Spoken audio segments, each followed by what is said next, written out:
사흘 만에 다시 살아나셨습니다. 부활의 모습을 40일 동안 보여주셨습니다. 그리고 보란듯이 제자들과 500명이 보는 가운데 하늘로 올라가셨습니다. 그리고 일주일 후에 바로 약속하신 그대로 성령을 내려보내주셨습니다. 이게 우리 교회입니다. 바로 40일 동안 보여준 이 부활 체험의 이야기는 이 마태오, 마르코, 루카 네 복음서의 16가지로 그 체험적 이야기가 나오고, 그 체험적 이야기는 구체적으로 예수님의 부활 체험은 어떻게 느껴졌는가? 바로 이 제자들의 이 공포와 두려움 속에 떨고 있는 제자 공동체에 예수님의 마음이 편할 리 없지만 그럼에도 불구하고 평화가 너희와 함께 이 인사를 통해서 이 부활이 접해지고, 또한 예수 그리스도는 이 예수님의 부활을 명확히 확신 있게 이 자신이 이야기하지 못하는 그들에게 너희의 손을 내 못자국이 행한 바로 이 옆구리나 두 손과 발에 바로 손을 넣어보아라. 그죠? 만져보아라. 더 구체적으로 예수님의 표현은 후벼보아라. 넣어서 후벼보아라. 예수 그리스도의 부활은 더 구체적으로 빵을 쪼갤 때에 부활 이전의 모습과 동일하게 빵을 쪼갤 때의 부활의 모습이 드러났고, 또한 매 순간 말씀을 통해서 확증해 주셨습니다. 그리고 은총을 통해서 부활을 넘어서서 하느님의 권능과 영원한 생명을 보여주셨습니다. 이 모든 것들이 이 부활 체험인데, 이 체험이 종합된 종합 선물 세트가 뭡니까? 이 미사입니다. 이 미사 안에서 부활 체험이 다 종합되는 거예요. 미사 시작 전의 사제는 평화가 너희와 함께 박스 고비스쿠 이렇게 시작되는 거예요. 여기 있습니까? 그리고 말씀의 전례를 통해서, 성찬의 전례를 통해서, 미사적 은총을 통해서 이 부활이 그렇게 기억되고 기념된다. 부활을 체험한 이들은 말로 표현할 수 없는 부활을 산다. 이것을 우리는 부활 신앙이라고 얘기합니다. 같이 합니다. 부활 신앙. 부활 신앙. 이 그들이 살았던 부활 신앙은 누가 표현하지 않았는데, 알려주지 않았는데, 바로 이미 이스라엘 사람들이 대사제와 바리새와 율법학자들이 오늘 잡아서 감옥에 넣을지라도 그들은 아랑곳하지 않고 기뻤습니다. 이 기쁨, 부활 신앙의 공통 분모가 첫 번째 기쁨을 통해서입니다. 같이 합니다. 기쁨을 통해서. 이 기쁨이 얼마나 컸든지 자신의 모든 재산을 사도들 앞에 내놓고 가난한 사람들과 공동으로 나누어 쓰고 공동으로 생산하고, 바로 공동 분배와 공동 생산의 삶을 바로 사도행전 2장에서부터 4장을 통해서 제시하고 있다. 이 부활의 신앙은 어떻게 나타나는가? 바로 빛의 생활을 통해서. 같이 합니다. 빛의 생활을 통해서. 부활을 체험한 이들은 어둠이 없습니다. 갈등이 없습니다. 뒷담화가 없습니다. 분열이 없습니다. 죽음이 없습니다. 여러분 중에 뒷담화 잘하는 사람들 있죠? 네. 바로 부활을 살지 못합니다. 우리 선정하신 프란시스 교황님은 뒷담화만 하지 않아도 바로 성인이 될 수 있습니다. 이렇게 얘기할 정도입니다. 뒷담화하면 너는 하질이다 라고 생각하면 됩니다. 여기 있습니까? 네. 바로 부활신앙은 어떻게 드러났는가? 성령의 삶을 통해서. 바로 우리의 인간적인 능력은 유한한데, 모든 일들이 감옥에 갇혀 있으면 감옥 문이 열려 있고, 모든 것들이 사도들 이끄는 그 묘한 권능의 힘이 있었습니다. 이것을 성령의 삶이라고 얘기합니다. 부활의 신앙을 사는 이들은 한결같이 불순종, 불복종이 없습니다. 순종의 삶을 삽니다. 같이 합니다. 순종의 삶. 모든 것들이 하나님의 뜻이고 부활한 예수의 뜻이니 바로 그리스도인들은 오직 순종만을 삽니다. 요즘에 나의 삶이 조금 이 목에 핏대가 조금 또 어깨에 힘이 들어가는 이 가소로운 부분들이 많습니다. 그죠? 순종의 삶을 사십시오. 순종은 내 길, 내 습성을 꺾는 일이니 희생이 필요한 것이고, 이 희생 중에 최고의 희생은 여러분들이 영국에서 보여줬던 것처럼 바로 이 순교입니다. 바로 부활신앙은 어떻게 나타나는가? 중재의 삶으로 나타납니다. 같이 합니다. 중재의 삶. 중재의 삶. 비구원적인 사람을 통해서 바로 이 성부님은 이 중재를 통해서 구원으로 초대시킨다. 부활신앙을 사는 사람들은 이처럼 중재의 삶을 살았던 것입니다. 그러면 이 종합적인 부활 체험과 부활 신앙이 바로 여기 이 미사 안에 들어가 있다. 이것을 우리는 기억하고 기념하는 것입니다. 그러면 이것을 실제를 바로 이 말씀은 보여줍니다. 누가복음 하원과도 같은 사도행전은 바로 지금 부활 신앙을 넘어서서 부활 신앙에 대한 실제에 대해서 제시하고 있는데, 그 첫 번째 인물이 스테파노입니다. 두 번째는 필리포스이고 세 번째는 사도 바오로 사울입니다. 이것이 우리 교회의 실제 역사입니다. 사도행전은 역사책입니다. 우리 교회의 역사책. 그래서 이 부활 체험과 신앙을 사는 이들 중에 스테파노는 부제로서 어떠한 신앙을 살았는가, 그래도 우리는 지금 숙고할 수 있어야 됩니다.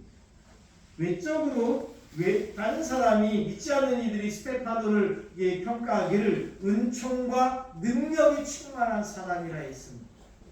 여러분들 볼 때 어느 정도가 돼야 은총과 능력이 충만하다고 할까?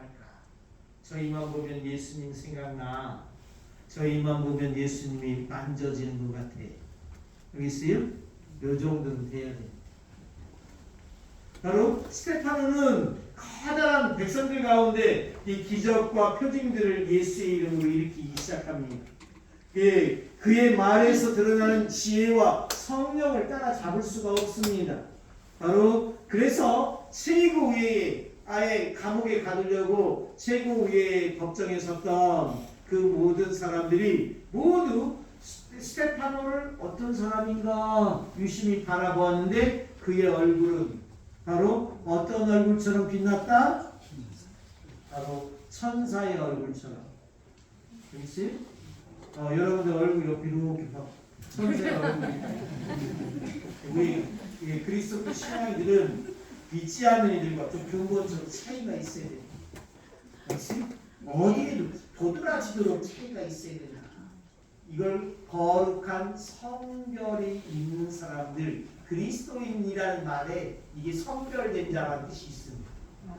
믿지 않는 사람들과 하등 차이가 나지 않는다. 문제가 있는 것이고 차이가 있어야 됩니다. 그 차이는 어떻게 드러납니까? 성령을 통해서. 같이 하냐? 성령. 바로 오늘 일독서에서 표현하지 않습니까? 스테파노는 성령이 충만하였다. 이거는 굳이 내 안에 있는 성령을 설명하지 않고 표현하지 않고, 성령은 삐져나오게 되어 있고 성령은 느껴지게 되어 있습니다. 이것을 여러분이 성령 기도에 활동을 하니까 이 성령은 조금 알지 않습니까? 이 성령은 삐져나오는 거예요. 알겠지? 네. 그냥 가만히 있어도 이 성령은 내시시하고 나한테 삐져나와. 이걸 여러분들이 더 표현하면 좋겠다. 바로 스테파노는 성령이 충만하였습니다. 근데 그가 고백을 합니다. 하늘을 유심히 바라보니 하느님의 영광과 하느님 오른쪽에 서 계신 예수님이 보였습니다. 그래서 스테파노는 큰 소리를 외칩니다. 보십시오. 하늘이 열려 있고 사람의 아들이 하느님 오른쪽에 서 계신 것이 보입니다. 이런 소리를 지르는 겁니다.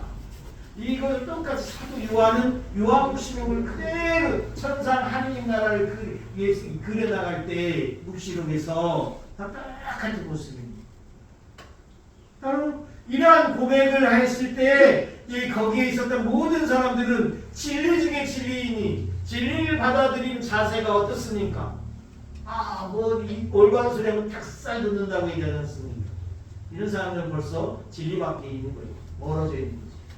바로 거기에 스테파노의 소리를 지르는 그것을 보았던 사람들이 바로 어떻게 표현했는가? 큰 소리를 지르며 모두가 길을 막았다. 알겠어요? 어둠의 자식들의 공통 분모가 이런 거예요. 진리를 얘기하면 안 들으려고 하고 길을 막고, 이 다른 소리 하면 한 귀를 듣고 한 귀를 흘려버려요. 바로 똑같이 표현되지 않습니까? 일제히 길을 막는 것도 부족해서 일제히 스테파노에게 달려들어서 그를 성 밖으로 몰아내고서는 그에게 뭐를 던졌다? 돌을 던졌다. 당대의 최고 형입니다. 그 증인들은 아예 자신들이 이 떳떳하다라고 하는 사실을 보여주기 위해서 겉옷을 벗어서 어떤 젊은이의 발 앞에 두었다? 사울. 드디어 등장하지 않습니까? 우리의 슈퍼스타 사울. 사울은 본래 이런 사람이었어요. 그리스도인들을 앞장서서 제일 먼저 호들갑스럽게 박해했던 사람. 완장을 쳐. 바로 사람들이 돌을 던질 때 스테파노는 이 예수님과 동일하게 똑같은 고백을 들어놓습니다. 주 예수님, 제 영을 받아주십시오. 그리고 무기에 더더욱 큰 소리로 주님, 이 죄를 저 사람들에게 돌리지 마십시오. 바로 우리 주님께서 마지막 십자가상에 이 운명하실 때에 바로 다말마처럼 하셨던 똑같은 말을 예수님처럼 하고 있습니다. 이게 가능한가? 성령을 통해서 가능하다. 있습니까? 네. 이 부분을 우리가 기억해야 됩니다. 제발. 또한 기념해야 됩니다. 사울은 이 스테파노를 죽이는 일에 찬동하고 있습니다. 그날부터 예루살렘 교회는 큰 박해를 받기 시작합니다. 그리하여 사도들 말고는 모두 유다와 사마리아 지방으로 마구 뿔뿔이 흩어지게 됩니다. 이 박해가 시작이 되는 겁니다. 스테파노는 우리 교회의 첫 번째 순교자가 됩니다. 예수 그리스도가 순교의 원 모델이고 이 원 모델에 따른 이 첫 번째 순교자가 스테파노요. 그것을 잇는 가운데 바로 우리 여러분들이 오늘 순례하고 있는 이 홍주 순교 성지의 네 분의 복자와 2,000명의 순교자들도 그 연장선에 있다. 바로 독실한 사람들이 스테파노의 장례를 지내고 그를 생각하며 크게 뭐하였다? 통곡하였다. 그러면 바로 부활을 신앙은 영원한 생명이신 예수 그리스도를 기억하고 기념하는 것입니다. 그러면 오늘 여러분들이 순례하는 이 홍주 순교 성지를 좀 알았으면 좋겠다. 여러분들이 자발적으로 우리는 성지 안내 봉사자를 준비해놓고 여기 차가 막힐까? 언제 올까? 이제는 저 기다리고 있었는데 여러분들 중에 이렇게 안내를 자체적으로 이렇게 해내는 것을 보고 이 성지를 잘 알고 계시는구나. 그러면 거기에 진일보하게 더 깊이 한 단계 더 깊이 들어가겠습니다. 바로 여러분 성지순례를 하려면 어떤 성지를 가든지 이 성지가 어떤 성지고 어떤 이 차원이 있는지를 정확히 알아야 됩니다. 이 성지가 똑같고 이 저성지가 똑같고 그래서 나는 성지 한국천주교회사 안에서 바로 맥을 잡아야 된다. 이 홍주 순교 성지는 어떤 성지냐? 바로 우리나라 두 번째 선교지입니다. 알겠습니까? 몇 번째? 두 번째. 바로 보면 1784년 이순 베드로가 국경에서 세례를 받았습니다. 바로 들어와서 스승 이벽 세례자 요한 청합니다. 자신과 권철신 안드로시에게 세례를 달라고.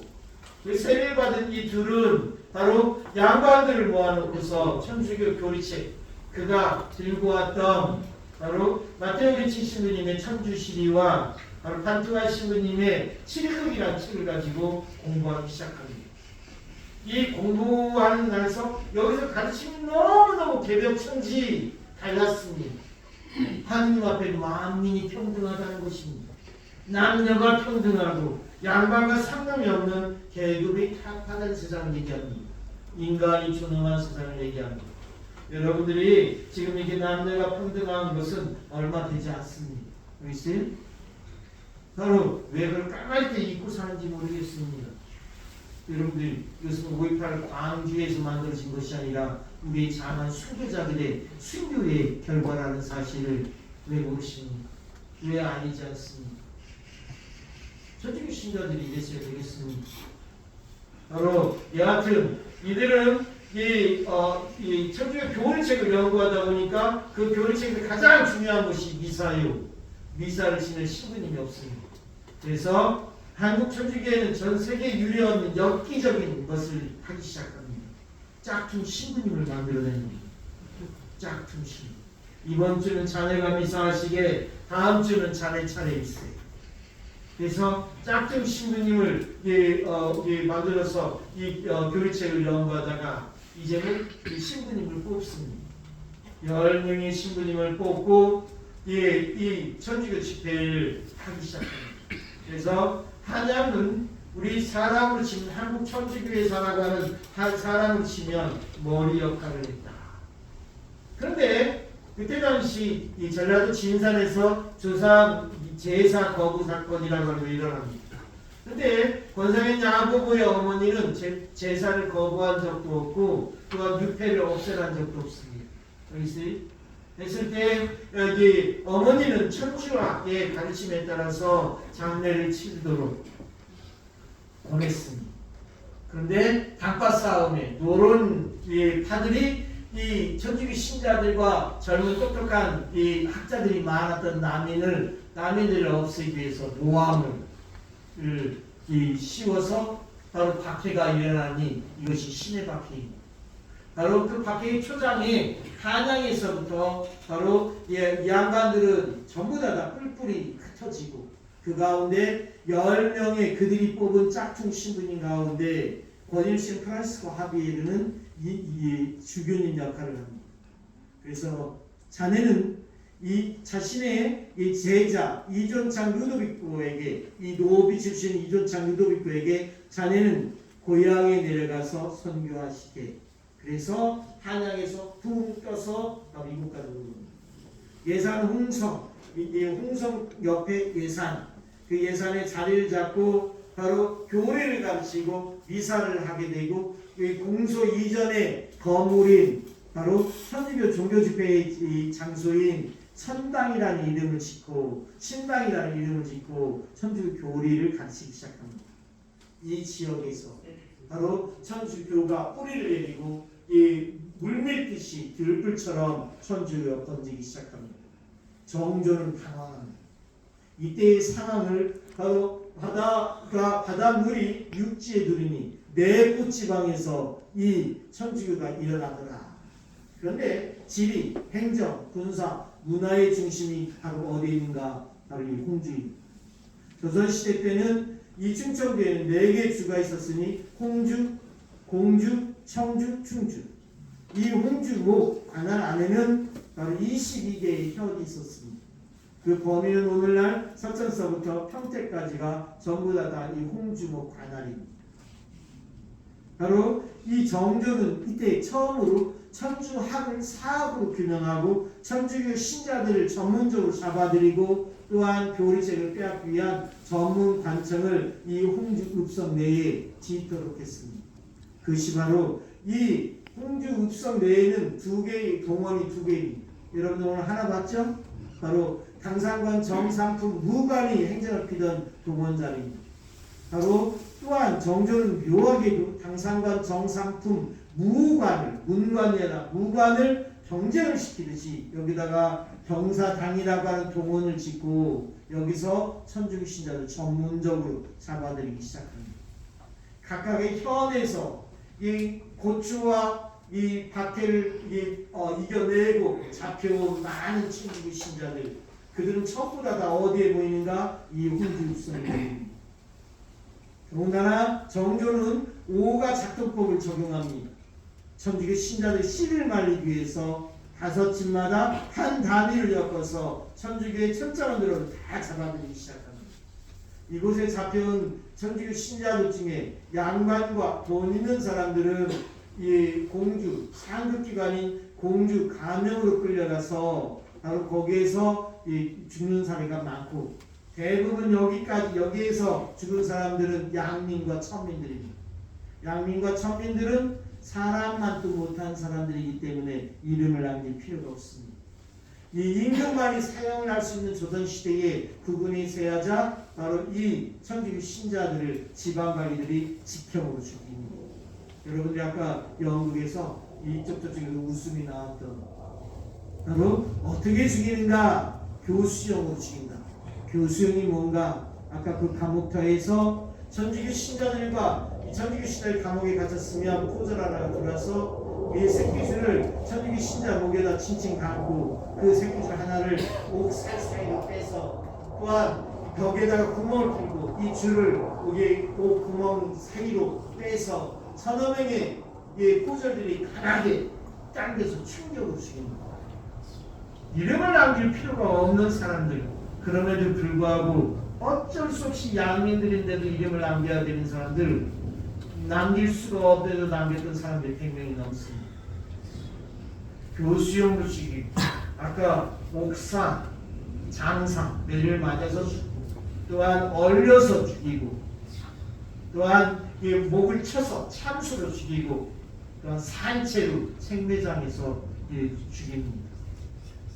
바로 여기에서 박해가 이토록 심하니 여기에서 경상도 대구로 도망가고 강원도로 도망가고 전라도로 피신하니 박해는 전국 보고마을 나는 원리가 됩니다. 거기에 여기 홍주, 읍성